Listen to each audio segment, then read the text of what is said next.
పెద్ద పెద్ద ప్రాజెక్టులు, పాన్ ఇండియా స్థాయి మూవీస్, సక్సెస్ ఫెయిల్యూర్ తో సంబంధం లేకుండా వరుసపెట్టి సినిమాలు చేస్తూ ఫుల్ బిజీగా ఉన్నాడు డార్లింగ్ ప్రభాస్. ఈ మధ్య రిలీజ్ అయిన రాజాసాబ్ మిక్స్డ్ టాక్ తెచ్చుకుని ఫ్యాన్స్ ను నిరాశపరచడంతో అప్పుడే నెక్స్ట్ సంక్రాంతి రేస్ పై ఫోకస్ పెట్టారట. విజువల్ వండర్ గా తెరకెక్కబోతున్న మూవీతో ఆడియన్స్ ముందుకు రావాలని ప్రభాస్ ప్లాన్ చేస్తున్నారట.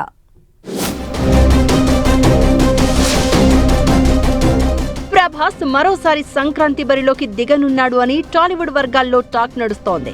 డైరెక్టర్ హను రాఘవపూడితో కలిసి తెరకెక్కిస్తున్న ఫౌజీ సినిమాను వచ్చే సంక్రాంతికి రిలీజ్ చేయాలని ప్రభాస్ టీం ప్లాన్ చేస్తున్నట్టు సమాచారం. ఈ చిత్రం ఇప్పటికే షూటింగ్ దశలో ఉండడంతో పోస్ట్ ప్రొడక్షన్ వర్క్ ను నెమ్మదిగా కంప్లీట్ చేసి సంక్రాంతి సీజన్లో పోటీ పడాలని నిర్ణయించినట్టు ఇన్సైడ్ టాక్. ప్రభాస్ ఫ్యాన్స్ ఈ సినిమా కోసం ఎంతో ఆసక్తిగా ఎదురు చూస్తూ ఉండగా విజువల్ వండర్ గా తెరకెక్కుతున్న ఈ సినిమా వచ్చే సంక్రాంతికి బాక్స్ ఆఫీస్ ని షేక్ చేస్తుందన్న ఎక్స్పెక్టేషన్స్ తో ఉన్నారు మేకర్స్. ది రాజాసాబ్ సినిమా ఈ ఏడాది సంక్రాంతికి రిలీజ్ అయి భారీ డిజాస్టర్ గా మిగిలిన నేపథ్యంలో ప్రభాస్ తన ఫ్యాన్స్ ను డిసప్పాయింట్ చేయకుండా వచ్చే సంక్రాంతికి ఫౌజీతో పెద్ద హిట్ ఇవ్వాలని డిసైడ్ అయినట్టు చెప్తున్నారు. ఈ సంక్రాంతికి తన ఫ్యాన్స్ చాలా నిరాశపడ్డారని తెలిసి మరోసారి అదే సీజన్లో బలమైన కంబ్యాక్ ఇవ్వాలని ప్రభాస్ భావిస్తున్నాడట.